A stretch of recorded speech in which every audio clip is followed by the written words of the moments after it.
كان اسمي نورهان، ولكل حد في العيلة كان ليه اسم تاني. بابا كان صخر كده، كانت ماما بتناديه لما تحب تتفاخر بقوته وصلابته قدام صحابها. وماما كانت نجمة كده، كان بابا بيناديها في اللحظات القليلة اللي بيكونوا فيها متفاهمين، لما عينيها تلمع كأنها من عالم تاني. وعمه الشريف صاحب بابا الوحيد والمقرب كان بالنسبة لي ظل بابا، عمره ما فرقه، لدرجة إني كنت حاسة إنه جزء من تكوين عيلتنا. بيتنا في المعادي كان شبه قلعة من الزجاج متصممة بعناية، كل قطعة أثاث في مكانها، كل لوحة على الحيطة بتحكي حكاية فرح. وريحة القهوة اللي بابا بيعملها بالهيل كل صباح كانت زي إعلان ببداية يوم مثالي.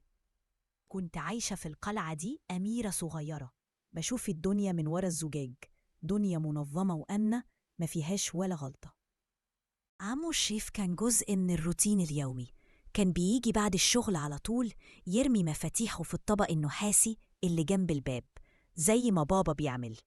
كانوا يقعدوا سوا في البلكونة بالساعات يتكلموا عن الشغل، السياسة، وحلمهم بشركة تبقى إمبراطورية زي ما كانوا بيقولوا وهم بيضحكوا. كنت بقعد أوقات في حضن بابا أسمع صوتهم المتناغم، صوت بابا العميق وصوت عمو شريف اللي أرق ومليان حماس.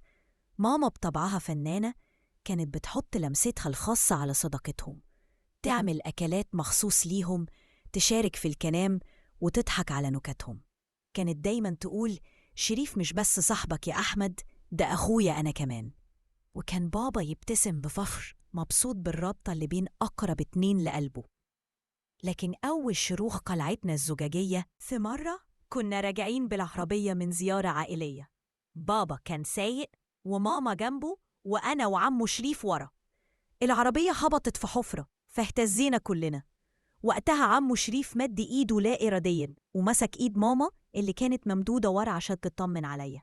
اللمسة ما كانتش عابرة، فضلوا ماسكين إيدين بعض ثواني، حسيتهم كأنهم ساعة قبل ما ماما تسحب إيدها بسرعة وارتباك. بابا ما خدش باله بس أنا خدت.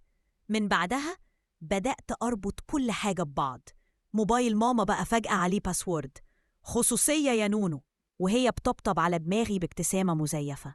خروجها الكتير بحجة صحباتي اللي عمرنا ما سمعنا عنهم. وكل مرة تغيب ألاقي عمو شريف عنده اجتماع طارئ في نفس التوقيت. كنت بلملم أجزاء الحقيقة المرة وحاول أفسرها بحاجة تريح قلبي، يمكن بتخيل، يمكن دماغي بتألف. كنت متشبثة فكرة القلعة، رافضة أصدق إنها ممكن تقع. عدى وقت والشروخ بقت كسور، ما عادتش محتاجة أتخيل أو أتخبط. الدلائل كانت واضحة والتفاصيل بقت تقيلة على قلبي الصغير. بقيت دايما في حالة ترقب، سمعي وعناية متأهبين. اتحولت من أميرة حلم لحارسة قلقة. بقيت ألاحظ كل مكالمة بتقفل ماما بسرعة أول ما أدخل، وصوتها اللي بيتحول من الضحك للجدية فجأة. دي منى بتسأل على وصفة الكيك، بس أنا عارفة إنها مش منى. في يوم رجعت بدري من المدرسة عشان مدرسة تعبت. دخلت البيت بهدوء، محدش كان متوقعني. سمعت صوت ماما في الصالون بتتكلم في التليفون بصوت ناعم كله دلال. سمعت جملة واحدة قبل ما تلمحني وتقفل الخط: وحشتني قوي، مستنياكي بكرة. تجمدت. تاني يوم بابا قال إن هو مسافر اسكندرية يومين هو وعمه شريف. ما صدقتيش. اليوم ده صحيت متأخر، ماما ما كانتش في البيت، ومن شباك أوضتي شفت عربية عمو شريف واقفة على بعد خطوات.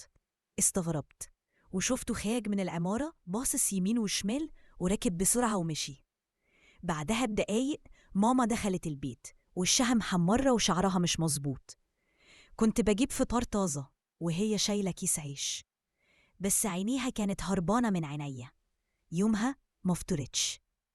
كان طعم المر مالي بقي. الضربة القاضية عيد ميلادي ال12.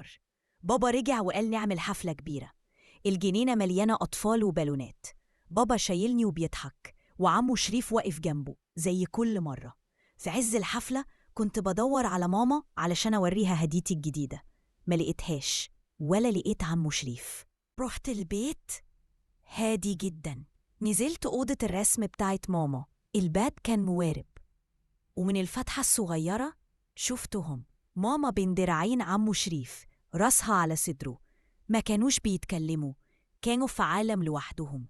وفجأة رفع وشها وبسها بقبلة طويلة، قبلة مش أخوية، قبلة ست وراجل عارفين بعض كويس. ما صرختش، ما عيطتش، وقفت أتفرج وقلبي بيتكسر في صمت. رجعت للجنينة، بس وداني ما كانتش سامعة حاجة. الألوان بهتت، ووشوش الأطفال بقت شبه أقنعة. يومها ما طفتش شموع عيد ميلادي، أنا طفيت آخر شمعة براءة جوايا. بعد الحفلة بقيت شبه شبح في البيت، شايلة سر تقيل تقيل قوي على طفل. ماما ما قدرتش أبص في وشها. بابا كل نظرة حنان منه كانت توجعني. عمو شريف بقيت ما أقدرش حتى أشوفه. ما كانش عندي كلام، كنت ساكتة غرقانة في نفسي. درجاتي نزلت، أكلي قل، والكوابيس بقت صاحبة ليلي. الانهيار جه بسرعة. يوم جمعة بابا جاله تليفون من زميله، بيقولوا إن مشروع اسكندرية اتلغى من أسابيع. بابا اتفاجئ، ابتدى يسأل، والزميل ما كانش فاهم حاجة. بابا وشه اتغير، حط السماعة وقعد ساكت وعينيه ضايعة. المغرب رجع عمو شريف كالعادة، دخل مبتسم، بس اتجمد لما شاف وش بابا. مالك يا أحمد؟ بابا قام، صوته كان هادي مبحوح. مشروع اسكندرية اتلغى من شهر يا شريف. سكت شريف، اتشحب. ماما خرجت من المطبخ شايلة صينية، وقعت من إيدها والكوبايات اتكسرت. كان إعلان النهاية. اللي حصل بعد كده صرخات في أوضة بابا وماما. ماما بتعيط، مش ندمانة، خايفة. وعمو شريف اتطرد من البيت بكلمة واحدة: اطلع بره. ماما سابت البيت وراحت عند جدتي. بابا ما بقاش صخر، بقى راجل كبير في أسبوع، قاعد في البلكونة بيسرح ساكت. وأنا نورهان واقفة وسط الركام.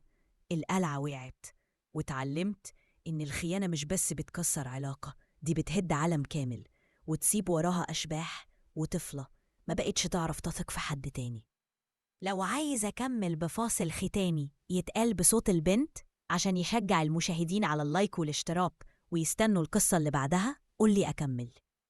أنا نورهان، والحكاية دي كانت حكايتي. لو وصلتي لحد هنا يبقى قلبك حس بيا وحزني لمس فيكي حاجة. ما تنسيش تعملي لايك واشتركي في القناة علشان تسمعي باقي الحكايات اللي ورا كل وش مبتسم فيه قصة، والكل قلب مكسور فيه صوت هيحكيلك انتي مش لوحدك.